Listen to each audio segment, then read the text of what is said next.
బృందావన్ లైఫ్లో ఒక్కసారైనా చూడవలసిన ప్లేస్. ఇక్కడ ప్రతి చోట శ్రీకృష్ణుడి లీలలు కనిపిస్తాయి. ఈ వ్లాగ్లో బృందావన్ కంప్లీట్ టూర్ చూద్దాం. బృందావన్కి డైరెక్ట్ ట్రైన్స్ లేవు. మథురాలో దిగాలి. మెయిన్ స్టేషన్స్ విజయవాడ, సికింద్రాబాద్ నుంచి ఉన్నాయి. బై ఫ్లైట్ అయితే ఢిల్లీ ఆర్ ఆగ్రా వరకు వెళ్తే అక్కడి నుంచి క్యాబ్స్ అవైలబుల్ ఉన్నాయి. మేము సికింద్రాబాద్ నుంచి మథురాకి తెలంగాణ ఎక్స్ప్రెస్లో వెళ్ళాం. Journey 24 hours. మార్నింగ్ 6కి ఎక్కితే నెక్స్ట్ డే మార్నింగ్ 6కి దిగాం. మథురా రైల్వే స్టేషన్ నుంచి బృందావన్కి ఆటోస్ ఉంటాయి. మేము బైక్ రెంట్కి తీసుకున్నాం. మథురాలో రూమ్ బృందావన్లో బుక్ చేసుకున్నాం. లింక్స్ అన్నీ డిస్క్రిప్షన్లో ఇస్తాను, చెక్ చేయండి. బృందావన్లో గల్లీలన్నీ చాలా చిన్నవి. షేర్ ఆటోస్లో వెళ్ళినా మళ్ళీ ఎలక్ట్రిక్ ఆటోస్లో వెళ్ళాలి లోపల ప్లేసెస్కి. ఇదే మా హోటల్. ఆన్లైన్లో బుక్ చేసుకున్నాం. 3 days ఉన్నాం. చాలా బాగుంది. రాధాష్టమి రోజు వచ్చాం. ఇంకా ఆ రోజు సండే, రష్ బాగా ఉంది. ఫస్ట్ బాంకే బిహారీ టెంపుల్కి వెళ్ళాం. మా రూమ్ నుంచి 3 kilometers. బృందావన్ ట్రిప్లో చాలా ఇంపార్టెంట్ ప్లేస్ బాంకే బిహారీ టెంపుల్. చాలా బాగా డెకరేట్ చేశారు. ఇక్కడ కృష్ణుడు బాల రూపంలో ఉంటాడు. టెంపుల్లో హారతి, గంటలు అలా ఏమీ ఉండవు.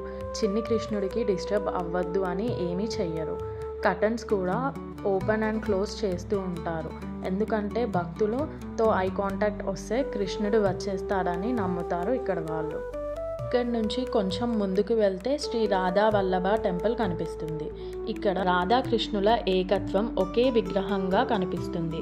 టెంపుల్ చాలా ఓల్డ్ది. 16th centuryలో హిత్ హరివంశ్ మహాప్రభు బిల్డ్ చేశారు. ఈరోజు రాధాష్టమి కదా, అందుకే గిఫ్ట్స్ అండ్ మనీ అలా చిన్నపిల్లలకు ఇచ్చినట్టు ఇస్తున్నారు. ఇక్కడ వీధుల్లో నడుస్తే ఒక ప్రత్యేకమైన అనుభూతి కలుగుతుంది. ఎక్కువ స్వీట్స్ ఉన్నాయి, మిల్క్తో చేసినవి. షాపింగ్ ఐటమ్స్ కూడా బాగున్నాయి. అన్ని కృష్ణుడికి సంబంధించినవి దొరుకుతున్నాయి. స్ట్రీట్ ఫుడ్ కూడా చాలా టేస్టీగా ఉన్నాయి. అబ్జర్వ్ చేస్తే కృష్ణుడి కన్నా రాధకి ఎక్కువ పూజిస్తున్నారు. ప్రతిదానికి థ్యాంక్ యూ ఆర్ సారీ చెప్పకుండా రాధే రాధే అని అంటున్నారు. ఇక్కడ నుంచి 1 kilometer ముందుకు వెళ్తే శ్రీ ఠాకూర్జీ రాధారమణ్ మహారాజ్ టెంపుల్ కనిపిస్తుంది. ఇక్కడ కృష్ణుడి శాలిగ్రామం స్వయంగా రూపాంతరం చెందిందని నమ్ముతారు.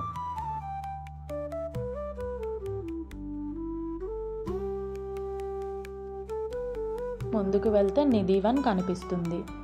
వన్లో మరో ఇంపార్టెంట్ ప్లేస్ నిధివన్. కృష్ణుడు, రాధ, గోపికలు రోజు రాత్రి నాట్యం చేస్తారని ప్రజలు నమ్ముతారు. కనిపిస్తున్న ఒక్కొక్క చెట్టు ఒక్కొక్క గోపిక అంటారు. ఈవినింగ్ అయితే ఎవరు ఉండరు. టెంపుల్ క్లోజ్ చేస్తారు. పక్షులు, కోతులు కూడా సాయంత్రానికి ఈ ప్రదేశం వదిలి వెళ్తాయి. కేశీ ఘాట్. కేశి అనే రాక్షసిని సంహరించిన ప్లేస్.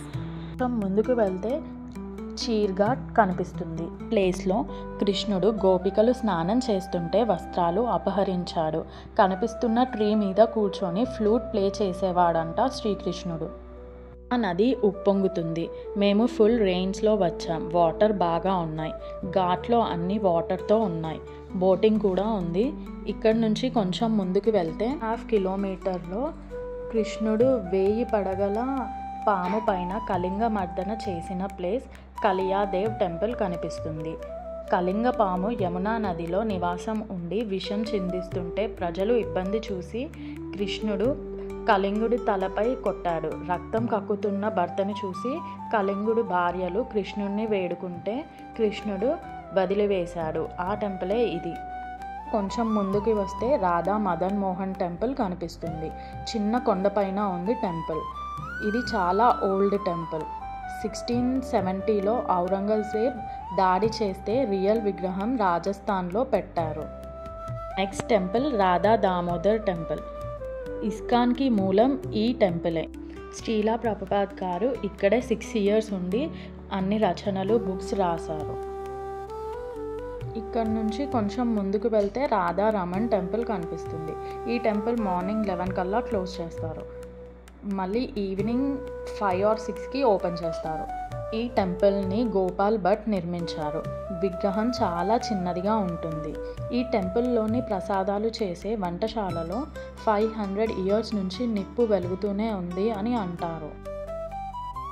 బృందావన్ ట్రిప్లో మరో important place Mirabai house. Nidhivan నుంచి కొంచెం ముందుకు వెళ్తే మనకి మీరాబాయి హౌస్ కనిపిస్తుంది. నుంచి బృందావనం వచ్చి 15 ఇయర్స్ ఈ హౌస్లోనే ఉండి కృష్ణుడిపై పాటలు భజనలు రాసింది. తర్వాత ద్వారకా వెళ్ళి శ్రీకృష్ణునిలో ఐక్యమైంది అని అంటారు.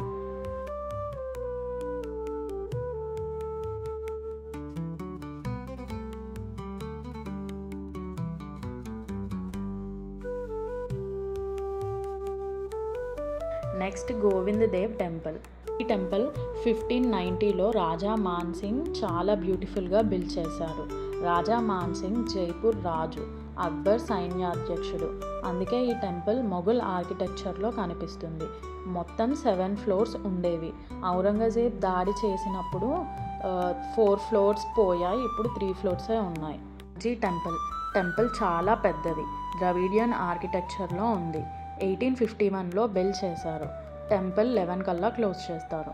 ఈ టెంపుల్ చూస్తే శ్రీరంగం రంగనాథ స్వామిని దర్శనం చేసినట్టు అని నమ్ముతారు. ఈ టెంపుల్లో వాహనశాల కూడా కనిపిస్తుంది.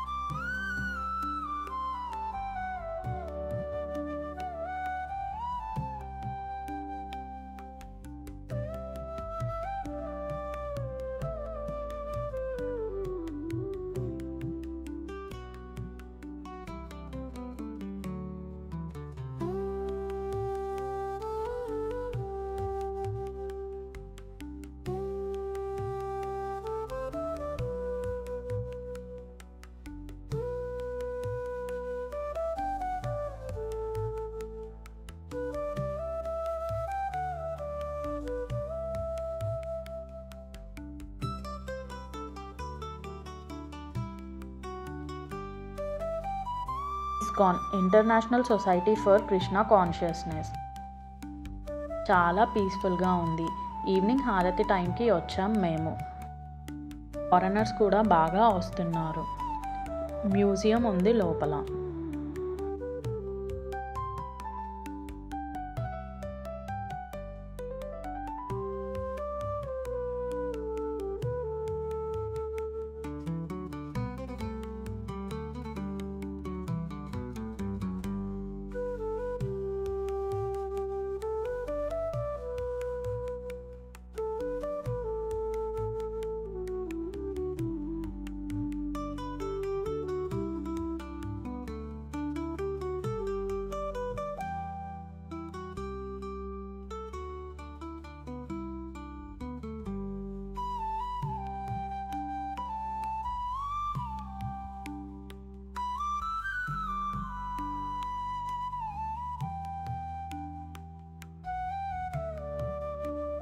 బృందావన్లో ఇంకో important place Prem Mandir, temple of divine love.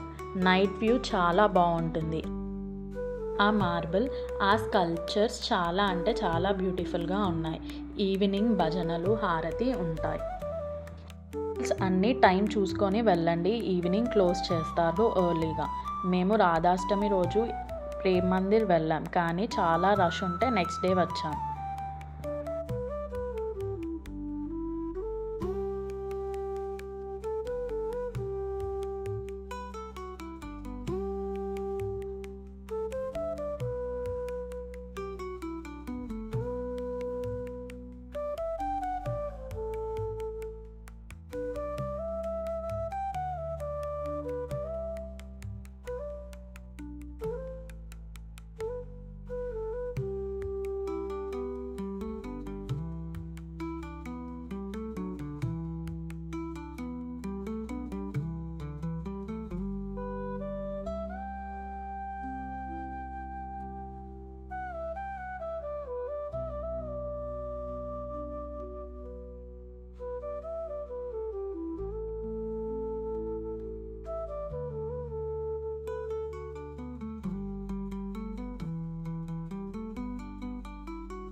ఇదే చార్ధామ్ టెంపుల్.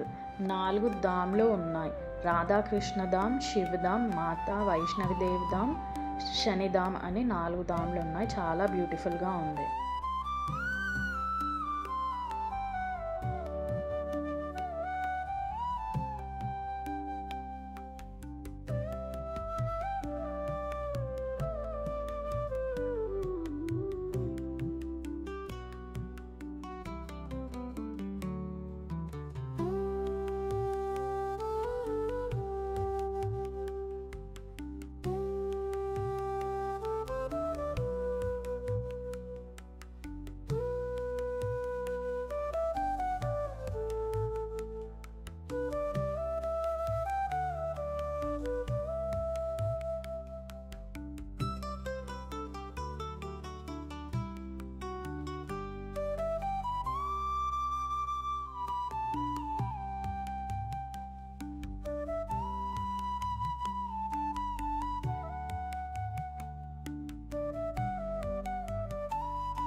చార్ధామ్ నుంచి 1/2 కిలోమీటర్లో చంద్రోదయ టెంపుల్ కనిపిస్తుంది.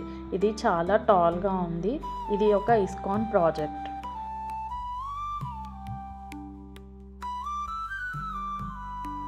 బృందావన్ ట్రిప్లో లాస్ట్ టెంపుల్ భగవద్గీత మందిర్, బిర్లా మందిర్ కూడా అని అంటారు.